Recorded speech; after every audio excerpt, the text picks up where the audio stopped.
الحمد لله نحمده ونستعينه ونستغفره ونؤمن به ونتوكل عليه ونعوذ بالله من شرور أنفسنا ومن سيئات أعمالنا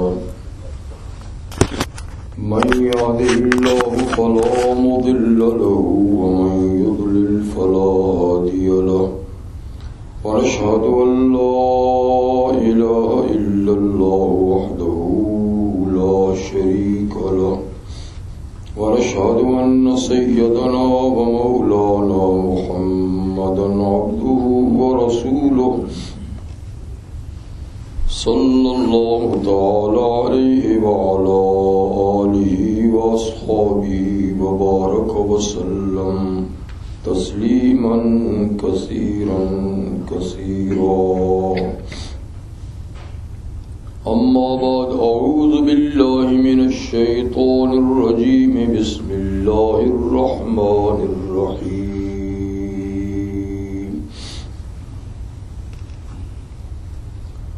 يا أيها الذين آمنوا اركعوا واسجدوا واعبدوا ربكم وافعلوا الخير لعلكم تفلحون.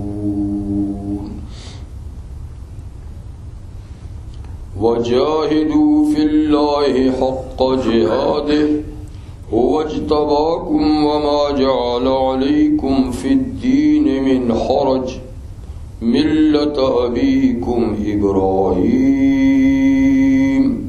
وسماكم المسلمين من قبل وفي هذا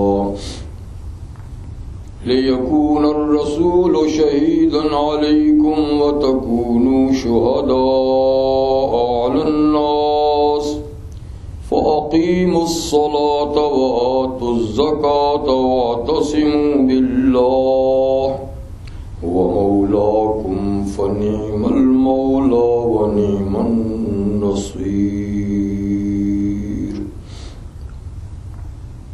وقال النبي صلى الله تعالى عليه وآله وسلم صلوا كما رأيتموني أصلي أو كما قال عليه الصلاة والسلام. صدق الله وصدق رسوله النبي الكريم ونحن على ذلك لمن الشاهدين والشاكرين والحمد لله رب العالمين.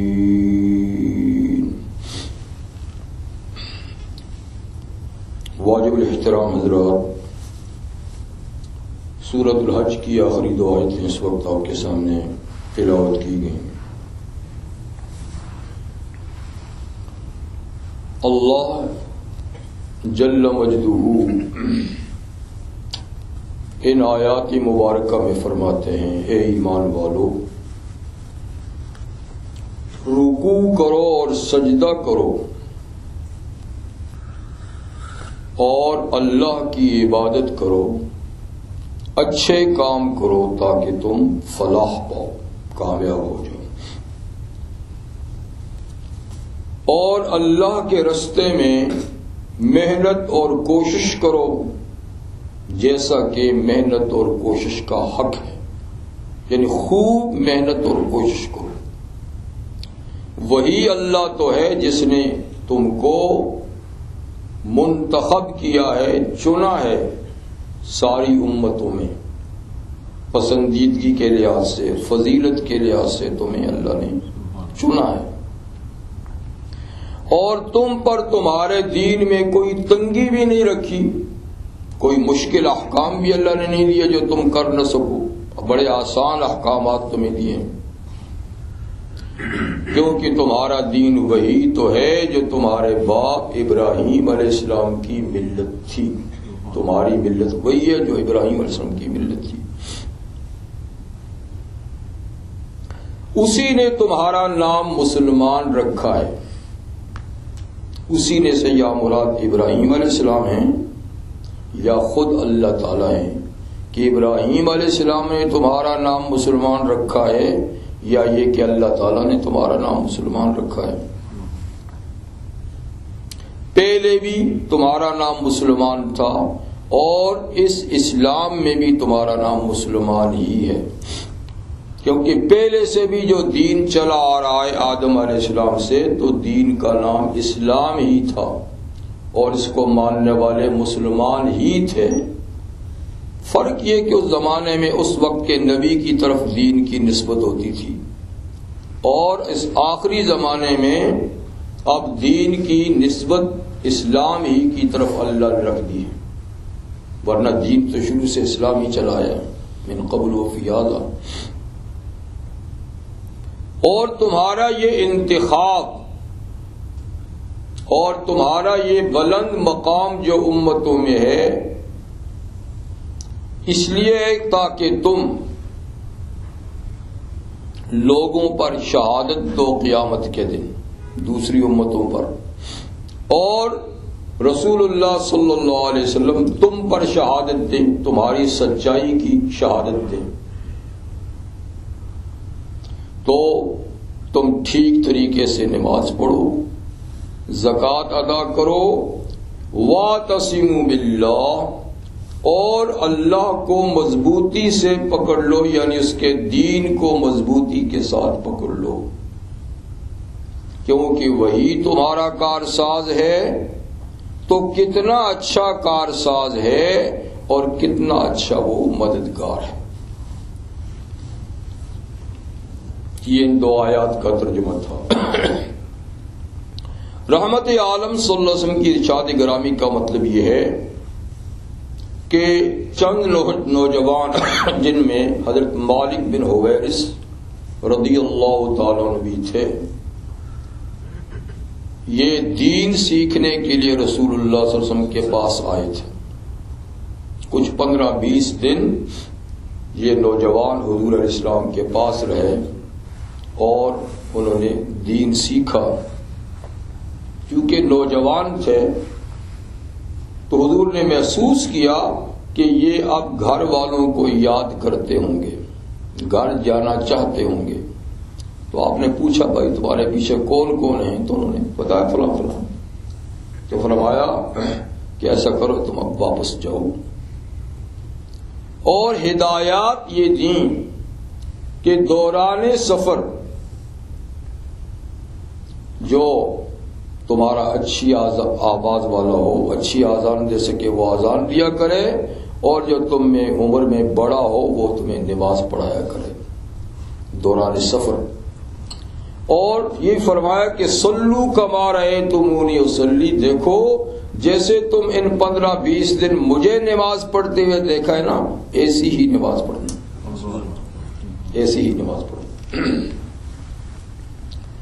تو نماز کے سلسلے میں ہماری گفتگو چل رہی تھی کہ ٹھیک طریقے سے نماز جس کا اللہ حکم دیتے ہیں اقامت الصلاۃ، وہ کیسی ہو۔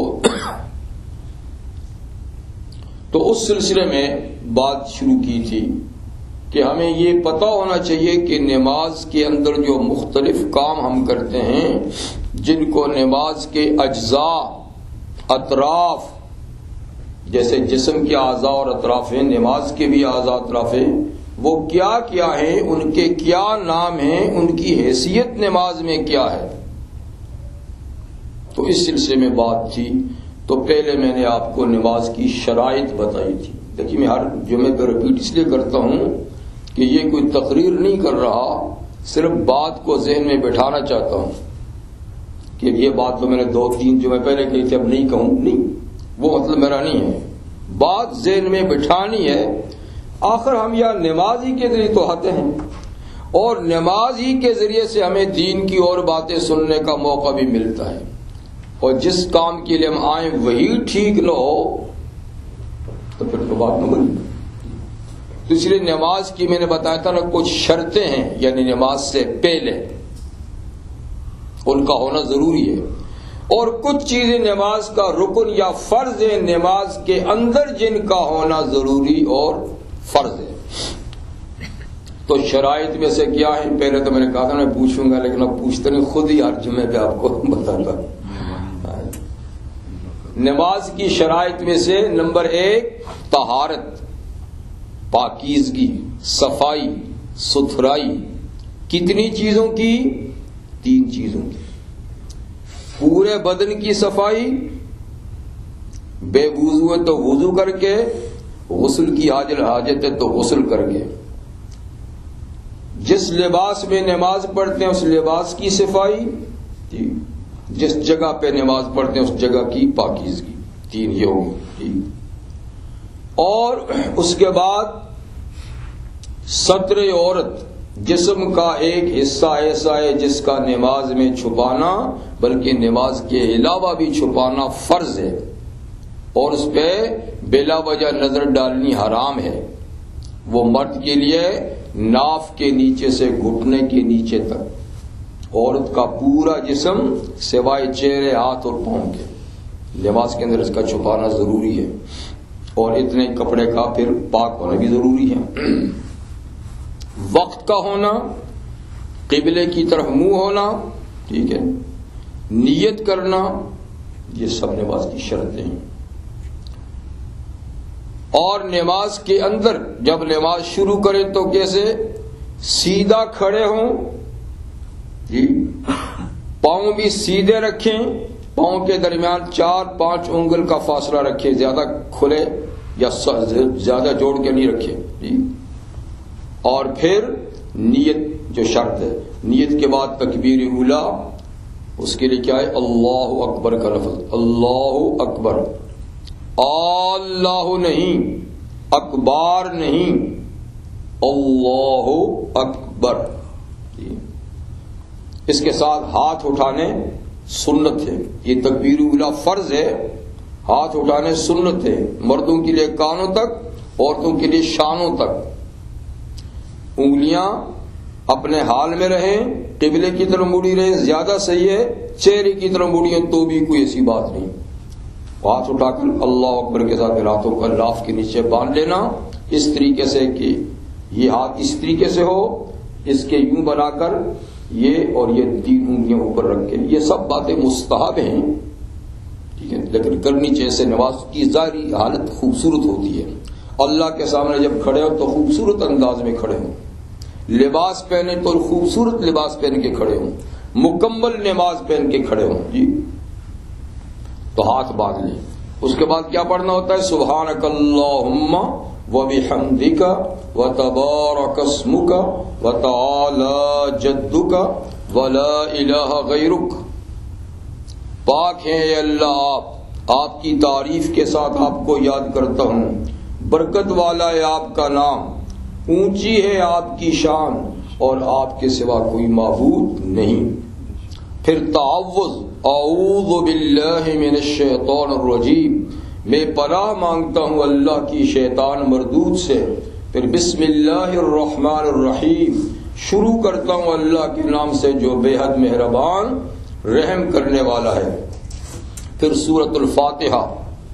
الحمدللہ رب العالمین، سب تعریف اللہ کے لیے جو پالنے والا ہے سب جہانوں کا، جو بے حد مہربان اور رحم کرنے والا ہے، جو مالک روز جزا کا. خاص تیری ہم عبادت کرتے ہیں، تجھ ہی سے ہم مدد مانگتے ہیں. دکھا ہمیں یا چلا ہمیں سیدھی راہ، ان لوگوں کی راہ جن پر تو نے انعام کیا، نہ وہ لوگ جن پہ غصہ کیا گیا، اور وہ جو گمراہ ہیں. آخر میں کیا کہتے ہیں؟ آمین. یہ سنت ہے، اور اس کا آہستہ کہنا بھی سنت ہے. آمین. اے اللہ ہماری دعا قبول فرما. نماز میں سورۃ الفاتحہ یا قرآن کا کچھ حصہ یہ پڑھنا کیا ہے؟ فرض ہے. پہلا فرض کیا تھا؟ تکبیر اولا. دوسرا فرض کیا ہے؟ قیام، کھڑا ہونا. اور تکبیر اولا کھڑے ہو کر کہنی، یہ ضروری ہے. پھر تیسرا فرض کیا ہے؟ قرآن پڑھنا.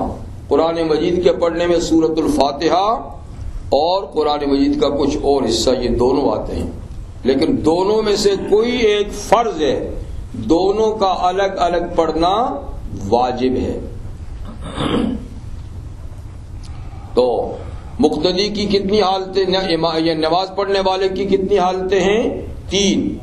یا وہ نماز پڑھا رہا ہے امام، اس کے لیے سورۃ الفاتحہ پڑھنی ضروری ہے جی، یا اکیلا آدمی پڑھ رہا ہے تو بھی سورۃ الفاتحہ پڑھنی ضروری ہے، اور اگر امام کے پیچھے مقتدی ہے اس کے لیے سورۃ الفاتحہ کا پڑھنا نہیں، وہ ڈیوٹی امام کی ہے، اور دوسری سورت بھی ساتھ میں وہ نہیں پڑھے گا، وہ صرف امام پڑھے گا، ٹھیک ہے نا؟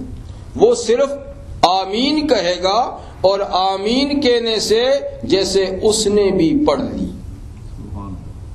اس لیے کہ کسی کی دعا پہ آمین کہنے کا مطلب کیا ہے کہ آمین کہنے والا بھی پڑھنے والے کے حکم میں ہوتا ہے، یہ نہیں کہ اس نے نہیں پڑھی، اس نے بھی پڑھ لی جب اس نے آمین کہہ دیا۔ تو اس میں ثنا، تعوذ، تسمیہ، آمین یہ آہستہ کہنی ہوتی ہیں، افضل ہے جی، لیکن بعض حضرات زور سے کہتے ہیں، بعض بسم اللہ بھی زور سے پڑھتے ہیں، کوئی بات نہیں، لیکن ان کا آہستہ پڑھنا سنت ہے۔ سورۃ الفاتحہ 3 نمازوں میں، جمعے کی نماز میں، عیدین کی نماز میں امام ہے تو زور سے پڑھے گا، دوسری صورت بھی، لیکن اکیلے آدمی کو اختیار ہے وہ زور سے پڑھے یا آہستہ پڑھے۔ 2 نمازوں میں امام کو بھی آہستہ پڑھنی ہے، زور اور عصر، اور جو اکیلا پڑھتا ہے اس کو بھی آہستہ ہی پڑھنی ہے جی۔ تو بہرحال اس کا نام ہے قراءت۔ تو تکبیر اولی فرض 1، قیام 2 اور قراءت 3۔ اب ہم آگے چلتے ہیں، جو آیت پڑھی یا ایھا الذین آمنوا ارکعوا، اے ایمان والو رکوع کرو۔ نماز میں چوتھا فرض کیا ہے؟ رکوع۔ رکوع کیسے کرتے ہیں؟ جب سورۃ الفاتحہ پڑھی اس کے ساتھ ایک اور سورت یا کچھ آیتیں پڑھیں تو اس کے بعد رکوع کرتے ہیں، اور رکوع میں جانے کے لیے پھر اللہ اکبر کہتے ہیں۔ تو پہلا اللہ اکبر تو فرض تھا شروع میں، لیکن اس کے بعد جتنی دفعہ بھی اللہ اکبر کہیں گے یہ سب سنت ہے ٹھیک۔ تو اللہ اکبر کہتے ہوئے اور کہتے ہوئے اللہ، کھڑے کھڑے اللہ اکبر جی، یعنی شروع کھڑے سے کریں اور رکوع میں پہنچ کر اکبر کی راہ ختم ہو جائے، تاکہ یہ پوری حرکت اللہ کے نام اور ذکر سے ہو۔ بعض لوگ کھڑے کر اللہ اکبر کہہ کے پھر بعد میں جھکتے ہیں، بعد جھک کر پھر اللہ اکبر کہتے ہیں، ایسا نہیں، بلکہ کھڑے ہوتے ہی اللہ اکبر جی، تو اس کے ساتھ جھک جائے۔ اور رکوع کا معنی تو صرف جھکنا ہے، لیکن نماز میں کتنا جھکنا فرض ہے؟ نماز میں اتنا جھکنا فرض ہے کہ آپ پاؤں کو بالکل، ٹانگوں کو بالکل سیدھی رکھیں، ان کو موڑنا نہیں جی، اور ہاتھوں کو بھی سیدھا رکھیں، یوں موڑنا نہیں، اور ہاتھوں کو، انگلیوں کو یہاں کھولنا ہے، کھول کے گھٹنوں کو پکڑنا ہے، ایسے کھول کے پکڑنا ہے، اور پورا وزن اپنا بازوؤں پہ اور ٹانگوں پہ رکھنا ہے، تو خود بخود آپ کا رکوع کا لیول بالکل برابر ہو جائے گا۔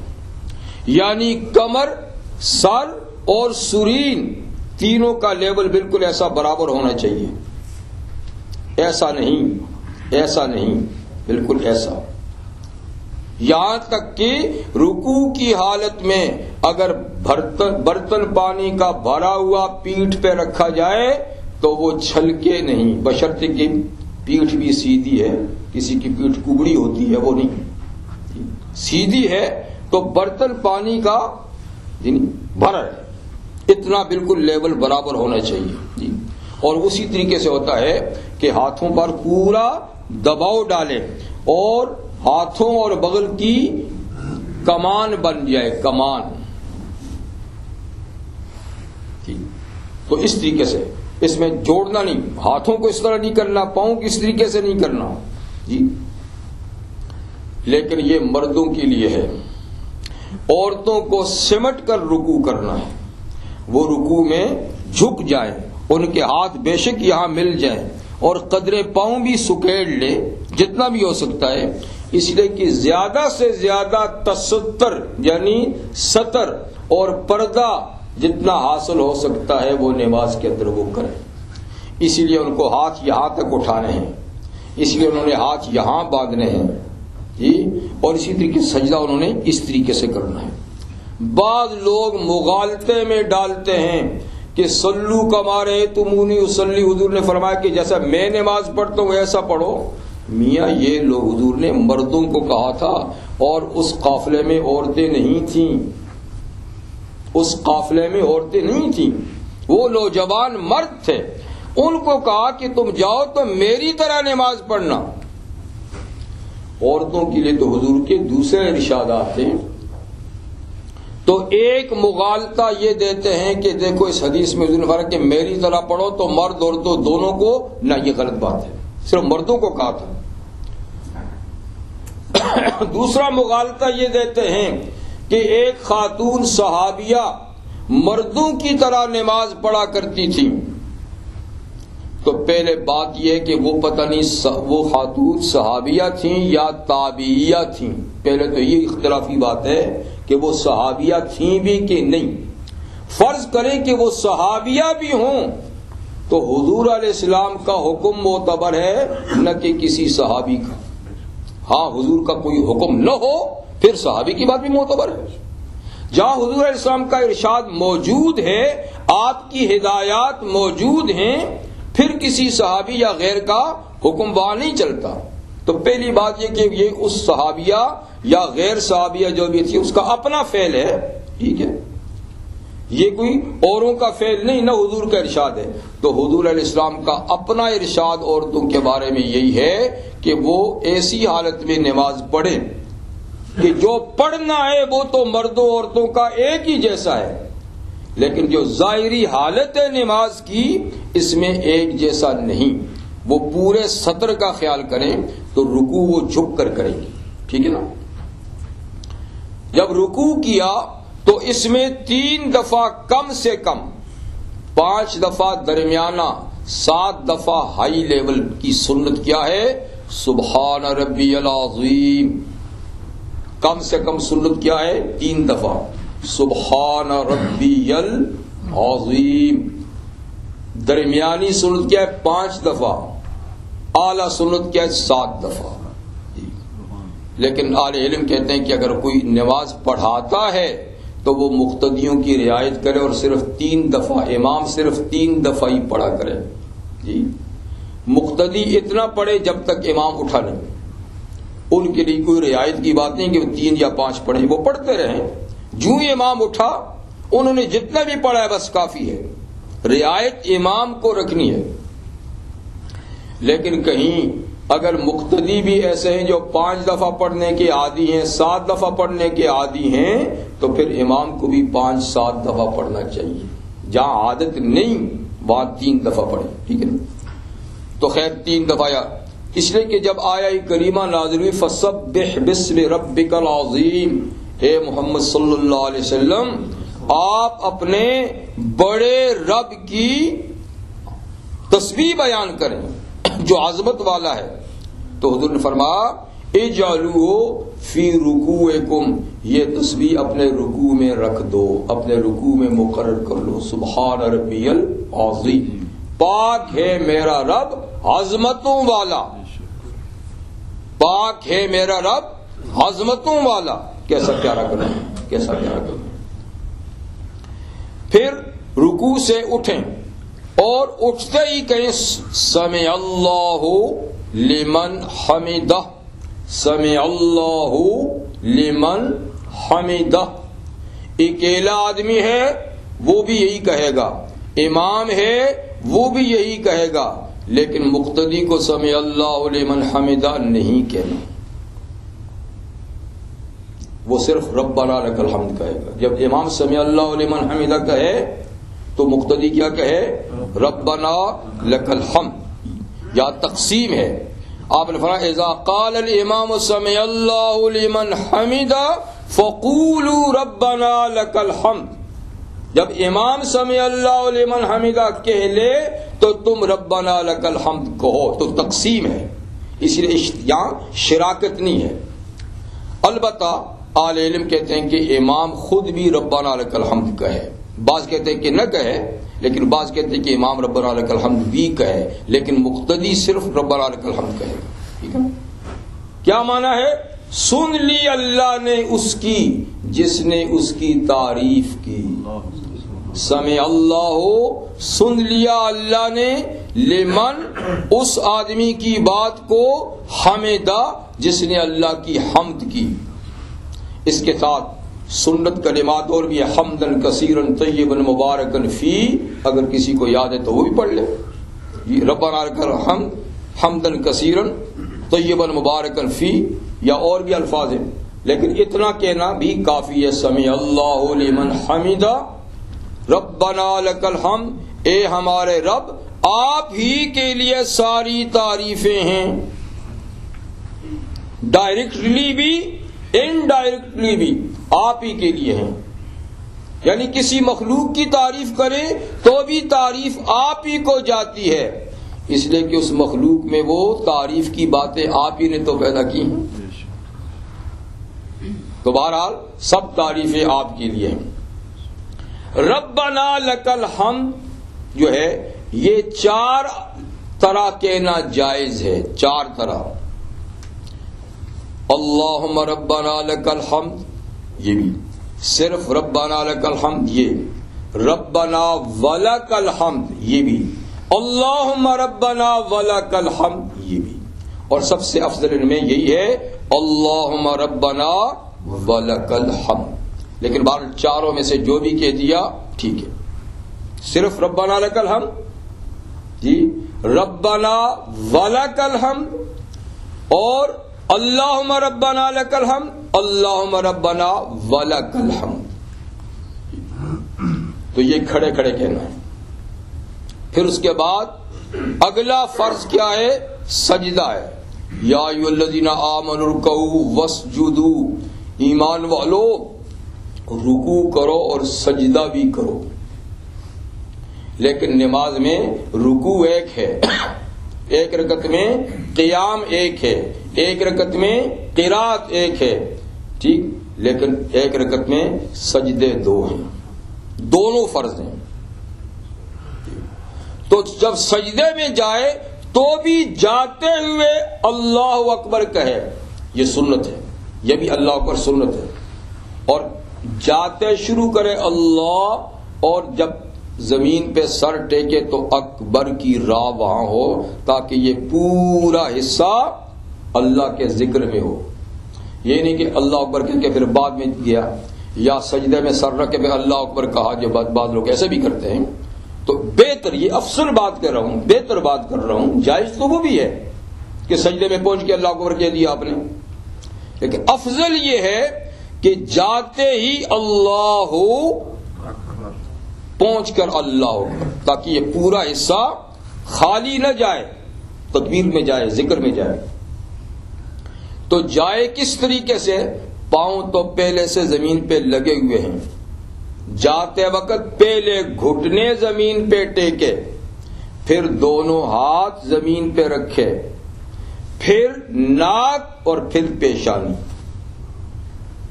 یہ مستحب طریقہ ہے، مستحب طریقہ ہے۔ یہ نہیں کہ پہلے ہاتھ ٹیکا، پھر گھٹنے ٹیکے، جی پھر پیشانی لگائی، پھر ناک لگائی، تو سجدہ تو ہو جائے گا، لیکن یہ افضل طریقہ نہیں۔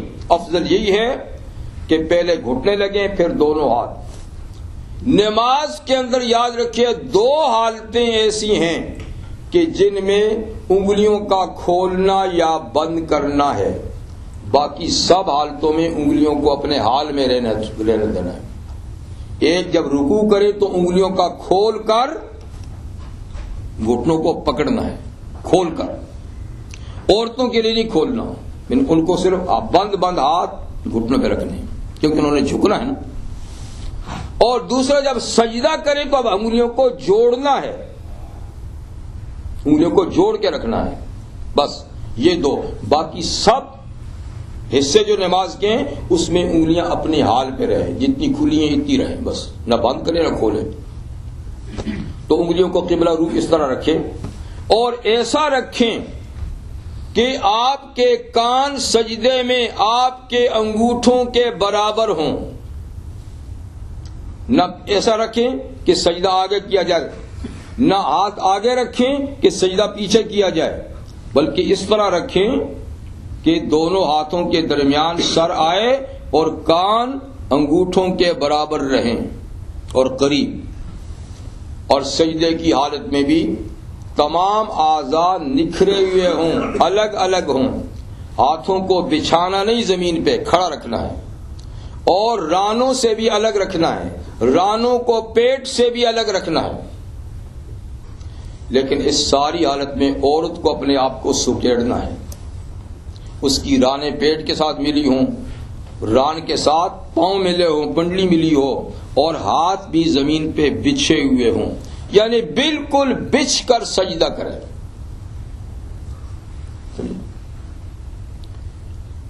نبی کریم علیہ السلام کی ارشاد گرامی ہے کہ مجھے حکم دیا ہے کہ 8 ہڈیوں پہ سجدہ کروں. 8 ہڈیوں پر، تو 2 پاؤں کی ہڈیاں ہوگی، 2 گھٹنوں کی ہوگی، 2 ہاتھوں کی ہوگی، اور 1 ناک پیشانی کی ہوگی. یہ دونوں ایک ہی حکم میں ہیں. خالی ناک پہ سجدہ نہیں ہوتا، خالی پیشانی پہ ہو جائے گا، لیکن افضل یہ ہے کہ ناک پیشانی دونوں ہی زمین پہ رکھیں. اور جب سجدے سے اٹھیں تو پہلے پیشانی کو اٹھائیں، پھر ناک کو اٹھائیں، پھر ہاتھوں کو اٹھائیں، پھر گھٹنوں کو اٹھائیں. تو گھٹنے تو دوسرے سجدے کے لیے تو زمین پہ لگے ہی رہیں گے نا. جب تیسری رکعت کے لیے اٹھیں گے تو تب اٹھیں گے تو گھٹنے، اور بغیر ٹیک لگائے ہوئے اٹھیں، ہاتھ کا سہارا دے کر نہیں. ہاں کوئی بیمار ہے، کوئی بوڑھا ہے، وہ سیدھا نہیں کھڑا ہو سکتا تو وہ ٹیک کر بھی کھڑا ہو سکتا ہے، لیکن جو سیدھا کھڑا ہو سکتے ہیں انہیں بالکل سیدھا کھڑا ہو جانا ہے، بیچ میں پھر بیٹھنا نہیں. کیونکہ نبی کریم علیہ السلام دوسرے سجدے سے جب اٹھتے تھے تو اسی طریقے سے اٹھا کرتے تھے، بالکل سیدھا اٹھ جاتے تھے. ہاں جب حضور علیہ السلام کا بدن مبارک بھاری ہو گیا، بڑھاپا آ گیا، تو پھر آپ تھوڑا سا بیٹھ کے اٹھتے تھے، تھوڑا سا بیٹھ کے اٹھتے تھے، سہارا بھی لگ جاتا تھا. تو بیٹھے جی، اور بالکل سیدھا ہو کے بیٹھے، اطمینان ہو جائے. جیسے کہ رکوع سے جب کھڑا ہو تو بالکل سیدھا کھڑا ہو جائے، اس طرح کے پورے جسم کو اطمینان ہو جائے. یہ نہیں کہ رکوع سے اٹھتے ہی چلا گیا. اس لیے کہ رکوع سے سیدھا کھڑا ہونا اور اطمینان لینا یہ فرض تو نہیں مگر واجب ہے. دونوں سجدوں کے درمیان اطمینان سے بیٹھنا فرض تو نہیں مگر واجب ہے، اور واجب بھی فرض کے بعد دوسرے درجے کی ضروری چیز ہوتی ہے جی. تو اطمینان سے بیٹھے، اور بیٹھ کر اگر کسی کو بیٹھنے کی ذکر یا دعا یاد ہے تو وہ پڑھ لے، نہیں تو ویسے اللہ مغفر لی اللہ مغفر لی اللہ مغفر 2-3 دفعہ کہہ لے، یا نبی کہے تو کوئی ایسی بات نہیں. پھر دوسرے سجدے میں جائے تو دوسرا سجدہ بھی اسی طریقے سے کرنا ہے جیسے پہلا جی، کہ پہلے ہاتھ لگائے زمین پہ، پھر ناک اور پھر پیشانی. اور دونوں سجدوں کی تسبیح کیا ہے؟ سبحان ربی الاعلی. جب سورہ اعلی نازل ہوئی اللہ تعالی نے فرمایا سبح اسم ربک الاعلی، اپنے رب کی تسبیح بیان کرو جو بہت اونچا ہے. تو حضور نے فرمایا اس تسبیح کو اپنے سجدے میں رکھ لو، سبحان ربی الاعلی. اور یہاں بھی کم سے کم سنت مقدار کیا ہے؟ 3 دفعہ. درمیانی سنت کیا ہے؟ 5 دفعہ. ہائی سنت کیا ہے؟ 7 دفعہ. لیکن یہاں بھی وہی ہے کہ امام صرف 3 دفعہ کہے مقتدیوں کی رعایت، اور باقی آدمی اپنی 3، 5، 7 جتنا بھی کہہ سکتا ہے کہیں. سجدے دونوں فرض ہیں، ٹھیک ہے نا. رکوع ایک ہے، قیام ایک ہے، قرات ایک ہے، سجدے 2 ہیں. یہ کیوں کہتے ہیں؟ اس لیے کہ اللہ نے ابلیس کو سجدے کا حکم دیا تھا، آدم کے سامنے سجدہ کر. تو ابلیس نے انکار کیا تھا. تو اس لیے مسلمان کو اللہ نے حکم دیا کہ میرے سامنے سجدہ کر. تو پہلا سجدہ اطاعت ہے، اللہ کے حکم کو ماننے کا سجدہ ہے. اور دوسرا سجدہ اس لیے مقرر ہوا کہ شیطان نے نہیں کیا تھا، میں دوسرا بھی کر کے اس کو ذلیل کرتا ہوں کہ بدماش تو نے ایک نہیں کیا تھا، میں دو کرتا ہوں. تو نے ایک نہیں کیا تھا، میں دو کرتا ہوں. تو جب دو کرتا ہے تو وہ سر پہ خاک ڈالتا، ہائے میں نے ایک نہیں کیا، یہ تو دو کر رہے ہیں. اور یا اس لیے کہ پہلا سجدہ جب کرتا ہے تو یہ سجدہ حکم کا ہے، حکم کی تعمیل. اور کسی حکم کو ماننا بھی اللہ کی توفیق سے ہے. جب پہلا سجدہ کرتا ہے توفیق کا، تو دوسرا کرتا ہے ادائے شکر کا، کہ شکر ہے کہ تو نے مجھے اس سجدے کی توفیق دی، یہ تیرے شکریہ کا سجدہ کرتا ہوں کہ تو نے اس کی توفیق دی. اس لیے کہ سجدے کی توفیق ملنا بھی اللہ کی طرف سے ہے. وہ کسی کو سجدے کی توفیق نہیں دے تو کوئی کر سکتا ہے؟ آج کتنے ہیں جو بازاروں میں گھوم رہے ہیں اور جمعے کا سجدہ بھی توفیق نہیں. تو آپ اللہ کا شکر ادا کریں 1000 دفعہ، لاکھ دفعہ کہ آپ کو یہ توفیق ملی، اپنے گھر آنے کی سعادت دی، اپنے سامنے 10 بستہ کھڑے ہو کر عرض معروض کی توفیق دی، جھکنے کی سجدے کی توفیق دی. آج اللہ 1000 سجدے کا کہتے تو بھی کم تھے. تو پہلا سجدہ امر کا، دوسرا توفیق یعنی ادائے شکر کا. تو بہرحال دونوں سجدے ضروری ہیں، دونوں سجدے ضروری ہیں، فرض ہے. اور دونوں میں ترتیب بھی پہلا سجدہ اسی ترتیب سے، اگرچہ شکل میں تو ایک جیسے ہیں لیکن ترتیب کے لحاظ سے پہلا ہے، دوسرا ہے. تو دوسرا سجدہ کرنے کے بعد اب پھر آدمی تیسری رکعت کے لیے کھڑا ہوگا تو پھر کہے گا اللہ اکبر تکبیر کے ساتھ. ان کا نام ہے تکبیرات انتقالات. ایک حالت سے دوسری حالت میں جانے کے لیے اللہ اکبر اللہ اکبر. اور یہ بھی وہاں سے شروع کرے تو کھڑے ہو کر اکبر، تاکہ پورا حصہ اللہ کی تکبیر، یہ نہیں کہ کھڑا ہو کے اللہ اکبر یا تھوڑا سا اللہ اکبر کہہ کے بعد میں کھڑا ہو جائے تو ہو جائے گا. لیکن طریقہ یہ ہے کہ وہاں سے شروع کرے اور وہاں پہ ختم ہو. اور اب بسم اللہ سے شروع کرے. تعوذ اعوذ باللہ صرف ایک ہی دفعہ ہے پہلی رکعت میں. اب بسم اللہ سے شروع کر کے پھر سورۃ الفاتحہ، پھر اس کے ساتھ سورت، پھر رکوع سجدہ، اس طریقے سے کر کے. اب جب 2 رکعتیں مکمل ہو گئیں، اب اس کے بعد بیٹھنا ہوتا ہے. اس کو کیا کہتے ہیں عربی میں؟ قعدہ، بیٹھنا. تو قعدے 2 ہیں، ایک بیچ کا قعدہ، ایک آخری قعدہ. 3 اور 4 رکعت کی نماز کے اندر 2 رکعت کے بعد جو قعدہ ہے، اس کو درمیانی یا بیچ کا قعدہ کہتے ہیں، یہ واجب ہے، فرض. لیکن آخری قعدہ جو 2 رکعت فجر کی 2 کے بعد، مغرب کی 3 کے بعد، عشاء اور ظہر اور عصر کی 4 کے بعد آخری قعدہ، تو یہ فرض ہے. یہ فرض قرآن مجید سے ثابت نہیں، اس کے لیے کوئی آیت کریمہ نہیں ہے.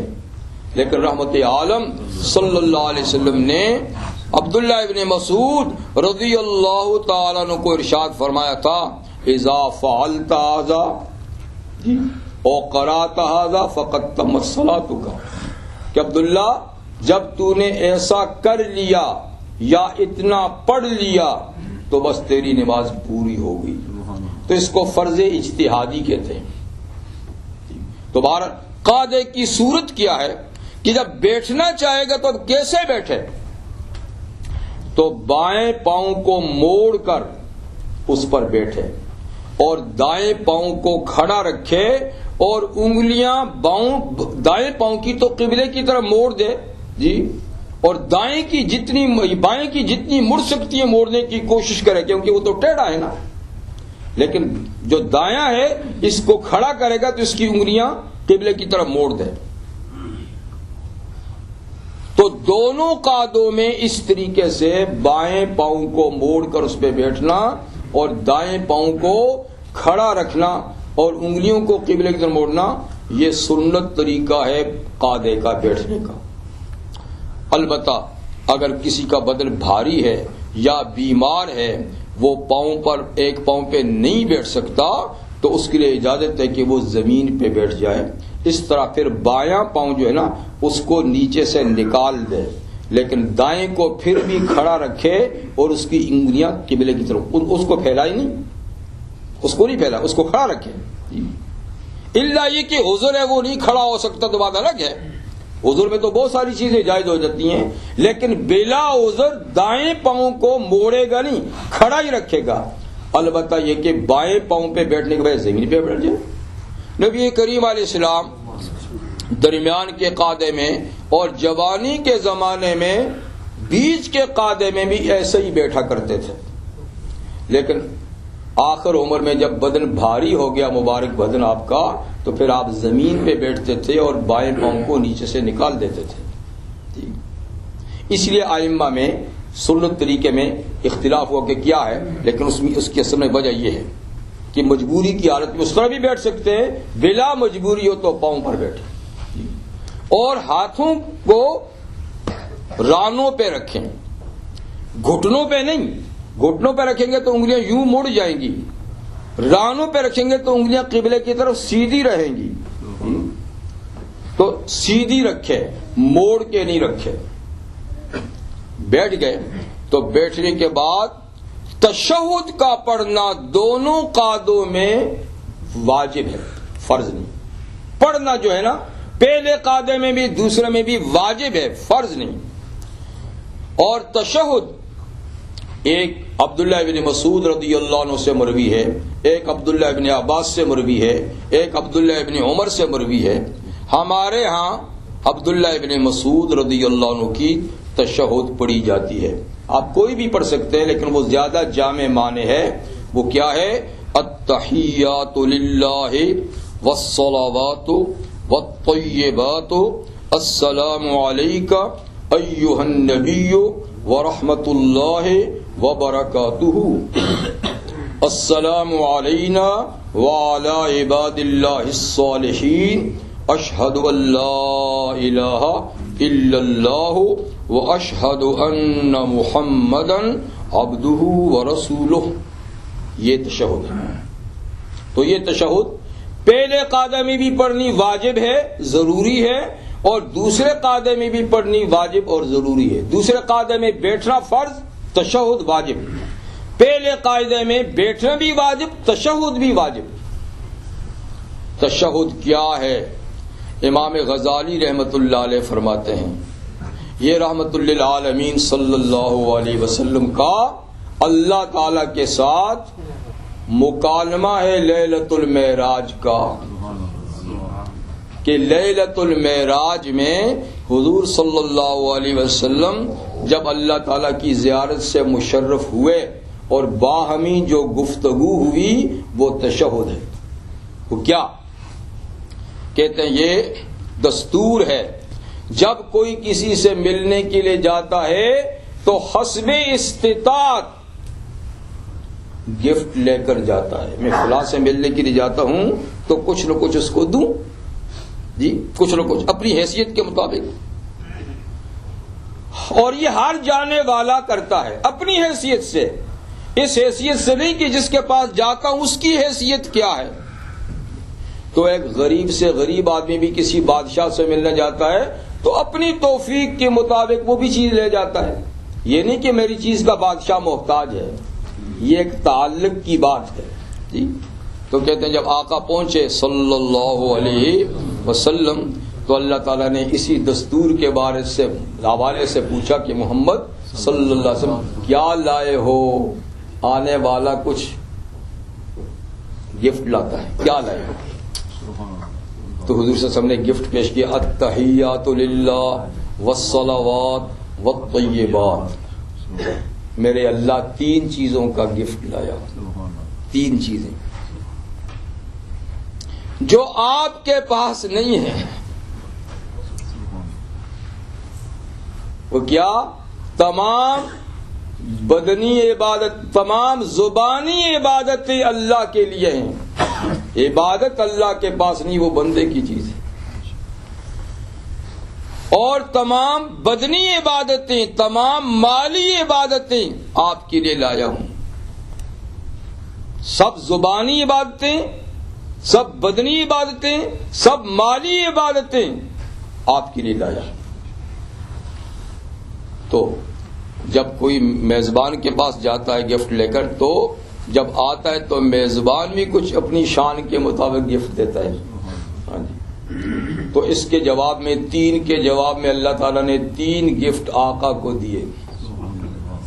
السلام علیک ایھا النبی ورحمۃ اللہ وبرکاتہ، لیجئے میری طرف سے السلام علیک ایھا النبی، اے نبی تجھ پر سلامتی ہی سلامتی ہو، سلامتی کا گفٹ لیجئے، رحمت کا لیجئے، برکتوں کا لیجئے، یہ آپ کے پاس نہیں ہے، میری طرف سے لے جائے۔ یہ تبادلہ ہوا تو رحمت للعالمین صلی اللہ علیہ وسلم نے اس موقع پہ اپنی امت کو بھی یاد رکھا کہ اس گفٹ میں وہ بھی شریک ہو جائے، صرف میرے لیے نہ ہو، میری امت کے لیے۔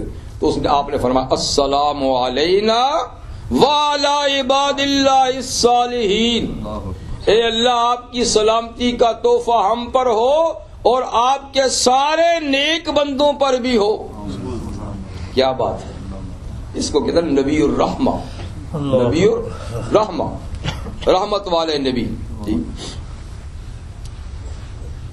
السلام علینا وعلی عباد اللہ الصالحین۔ پھر اس کے بعد آپ نے وفا کا ایک ایگریمنٹ اللہ کے ساتھ تازہ کیا، تھا تو پہلے سے، اب تازہ کیا۔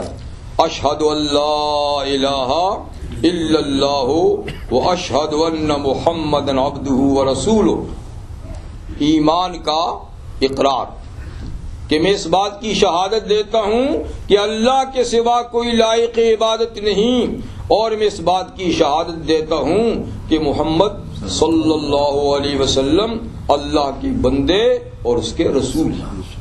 تو یہ مکالمہ ہے لیلۃ المعراج کا، جو بیٹھ کر تشہد کی حالت میں پڑھا جاتا ہے۔ تو ذرا دھیان دیجئے کہ کیا باتیں نماز کے اندر ہو رہی ہیں، کیا کہتے ہیں ہم نماز میں۔ اب نماز پڑھ کر ہم کسی اور کی عبادت اور سجدہ شروع کر دیں، ہاں تو بات کو توڑ دیا۔ جس چیز کی تخصیص کی تھی اسی کو توڑ دیا۔ تو بہرحال ہمیں نماز سوچ سمجھ کے پڑھنی چاہیے، نماز کی عبارت صحیح پڑھے، اس کے اندر جو معانی ہیں ان کو یاد رکھیں، کیوں بڑا کام نہیں، نماز کے اندر تھوڑے سے الفاظ ہیں جو بار بار وہی ریپیٹ ہوتے چلے جاتے ہیں، تو ان کو سمجھیں گے تو نماز میں دھیان بھی لگے گا کہ ہم کیا پڑھ رہے ہیں۔ لیکن اگر ہم نے بے سوچے سمجھے رٹے رٹائے الفاظ پڑھ لیے تو فرض نماز تو یقیناً ادا ہو جائے گی، لیکن اس کا وہ ثمرہ، وہ فائدہ مرتب نہیں ہوگا جو نماز ہم پہ مرتب کرنی چاہتی ہے۔ تو آج حالت یہ ہے کہ ہماری نماز کے تلفظ ٹھیک نہیں ہیں، چاہیے جائے کہ ہم اس کا معنی سمجھتے ہیں۔ تو 2 رکعت کے بعد اگر اٹھنا ہے تو تشہد کے بعد اب پھر سیدھا اٹھ جائے اور تیسری رکعت کا آغاز بسم اللہ الحمدللہ سے شروع کر دے جی۔ اور اگر یہ فرض نماز ہے تو اب تیسری رکعت میں صرف سورۃ الفاتحہ پڑھے اور آمین کہنے کے بعد پھر رکوع میں چلے جائیں۔ چوتھی رکعت ہے تو اس میں بھی، لیکن اگر نماز واجب ہے، نماز سنت ہے، نماز نفل ہے تو سورۃ الفاتحہ کے ساتھ ان کے ساتھ بھی آگے سورتیں یا آیتیں ملانی ہوں گی، ہر رکعت میں سورت یا آیت ملانی ہوگی الحمد کے ساتھ۔ جب آخری مرتبہ بیٹھیں یہی تشہد پڑھیں تو تشہد کے بعد پھر کیا پڑھنا ہوتا ہے؟ درود شریف۔ اللہم صلی علی سیدنا و مولانا محمد وعلی آل محمد کما صلیت علی ابراہیم وعلی آل ابراہیم انک حمید مجید اللہم بارک علی محمد وعلی آل محمد کما بارکت علی ابراہیم وعلی آل ابراہیم انک حمید مجید۔ صحابہ کرام نے عرض کی تھی کہ آقا ہمیں آپ پر سلام پڑھنا تو آتا ہے۔ جب یہ آیت نازل ہوئی نا یا ایھا الذین آمنوا صلوا علیہ وسلموا تسلیما، کہ اللہ اور اس کے فرشتے نبی کریم علیہ السلام پر درود بھیجتے ہیں، تو اے مومنو تم بھی درود اور سلام بھیجو۔ تو صحابہ نے اس کی کہ حضور سلام بھیجنا تو آپ نے ہمیں سکھایا ہے، تشہد میں السلام علیکہ ایھا النبی ورحمۃ اللہ، لیکن درود کیسے بھیجا جاتا ہے، صلات کیسے بھیجی جاتی ہے؟ سلام تو ہمیں پتہ ہے السلام علیکہ ایھا النبی، لیکن صلات کیسے ہے؟ تو حضور فرمایا صلات یہ کہ کہو اللہم صلی علی محمد وعلی آل محمد کما صلیت علی ابراہیم وعلی آل ابراہیم انک حمید مجید اللہم بارک علی محمد وعلی آل محمد کما بارکت علی ابراہیم وعلی آل ابراہیم انک حمید مجید۔ حدیث میں اس کے الفاظ اور بھی آئے ہیں، لیکن بنیادی طور پر یہی ہے کہ جس میں صلات اور یعنی درود، رحمت کی دعا، برکت کی دعا نبی کریم علیہ السلام پر، جیسے کہ حضرت ابراہیم علیہ السلام پر یعنی رحمت اور برکت اللہ تعالی نے نازل فرمائی، تو ان الفاظ کو درود ابراہیمی کہتے ہیں۔ یعنی حضور علیہ الصلوۃ والسلام کے لیے دعائے رحمت کرنا، اس کے لیے کئی الفاظ ہیں ان کے علاوہ بھی، لیکن جو ہم نماز میں پڑھتے ہیں اس کا نام درود ابراہیمی ہے، کیونکہ اس میں تشبیہ ہے ابراہیم علیہ السلام کی یعنی لیے صلاۃ اور سلام کے ساتھ۔ تو اس کا پڑھنا تشہد کے بعد آخری قاعدہ میں کیا ہے؟ سنت۔ پھر نبی کریم علیہ السلام فرمایا کہ پھر اس کے بعد تم اپنے لیے کوئی دعا منتخب کر لو، جو دعا تمہیں دل کو لگتی ہے، درود کے بعد وہ دعا بھی پڑھ لیا کرو۔ تو قرآن اور حدیث میں یا حضور علیہ السلام نے جو دعائیں نماز کے اندر پڑھی ہیں، ان میں سے کوئی دعا بھی اس کے بعد پڑھی جا سکتی ہے، وہ بھی سنت ہے، وہ بھی ہاں جی۔ ربنا آتنا فی الدنیا حسنہ وفی الآخرۃ حسنہ وقنا عذاب النار، یہ بڑی جامع دعا ہے قرآن مجید کی۔ اللہ ہمیں دنیا میں بھی بھلائی سے نواز، آخرت میں بھی بھلائی سے نواز، اور جہنم کی آگ سے بچا۔ یا درود ابراہیمی کے ساتھ دعائے ابراہیمی، رب اجعلنی مقیم الصلاۃ ومن ذریتی ربنا وتقبل دعا ربنا اغفر لی ولوالدی وللمؤمنین یوم یقوم الحساب۔ اور دعا میں تخصیص نہیں کرنی چاہیے کہ صرف اپنے لیے دعا مانگے، بلکہ اس میں تعمیم، اوروں کو بھی دعا میں شامل کریں۔ جو دعا جتنی عام کی جائے گی اتنی جلدی وہ قبول بھی ہوتی ہے۔ وجہ اس کی کہ آدمی اپنے لیے مانگتا رہے، اپنے لیے مانگتا رہے، نہیں، سب مسلمانوں کے لیے مانگنی چاہیے۔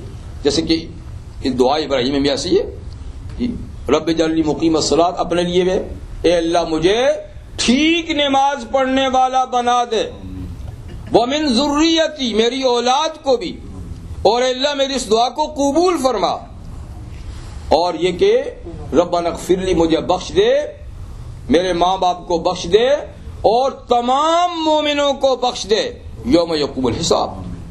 تو دعا عام لفظوں میں کرنی چاہیے، اور دعا ان دعاؤں میں سے منتخب کی جائے جو نبی کریم علیہ السلام سے منقول ہیں یا جو صحابہ کرام سے منقول ہیں۔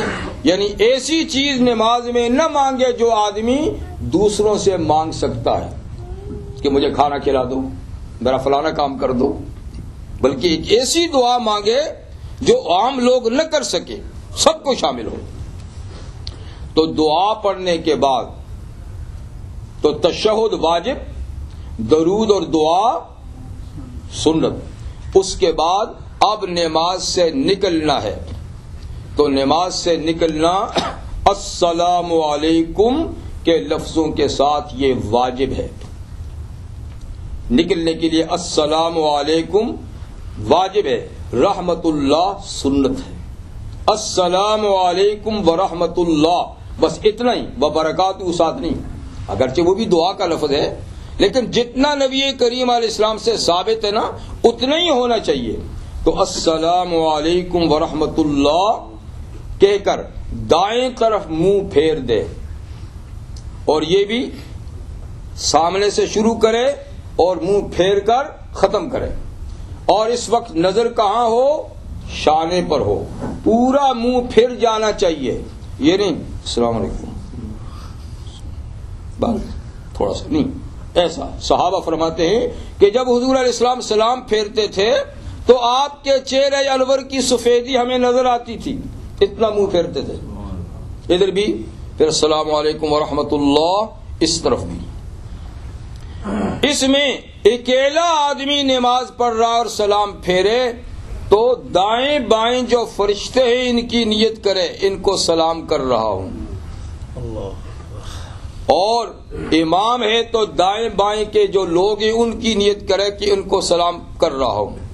مقتدی ہیں تو دائیں بائیں ساتھیوں کی نیت کریں، اور امام اگر دائیں میں ہے تو اس کی نیت کریں، بائیں میں ہے تو اس کی نیت کریں، اور بالکل امام کے پیچھے تو دائیں بائیں دونوں میں امام کو بھی شامل رکھیں، اور ساتھ میں فرشتوں کی نیت بھی، ساتھ میں اگر کوئی جنات مسلمان نماز پڑھ رہے ان کی نیت بھی کرے کہ میں ان سب کو سلام کہہ رہا ہوں. تو السلام علیکم ورحمۃ اللہ، یعنی فرشتے ادھر کے لوگ، ادھر کے اور ملائکہ جنات جو بھی ہے، اور اس طرف بھی. تو اس طریقے سے کیا ہو جائے گی؟ نماز ختم ہو جائے گی. اور نماز اس دھیان سے پڑھے، اس دھیان سے پڑھے کہ جیسے یہ کہیں گیا ہوا تھا اب واپس آیا تو سلام کر رہا ہے. کہیں گیا ہوا تھا، کسی سے ملاقات کر رہا تھا، اب یہ واپس آیا ہے، ملاقات ختم ہوگی. تو ہم کہاں گئے تھے، کس سے ملاقات کر رہے تھے؟ ہاں جی، اب وہ ختم ہوئی تو اپنے ساتھیوں کو سلام کر رہے کہ ہم جی واپس آ گئے. اور خدا نہ خواستہ ہم گئے ہی نہیں ہو تو پھر کیسی بات ہوگی. تو اللہ تعالیٰ ہمیں ٹھیک طریقے سے نماز پڑھنے کی توفیق عطا فرمائے. یہ تو میں نے آپ کو فرائض بتائے ہیں، ابھی نماز کے واجبات بتانے ہیں، سنتیں بتانی ہیں، اور کچھ باتیں باقی انشاءاللہ.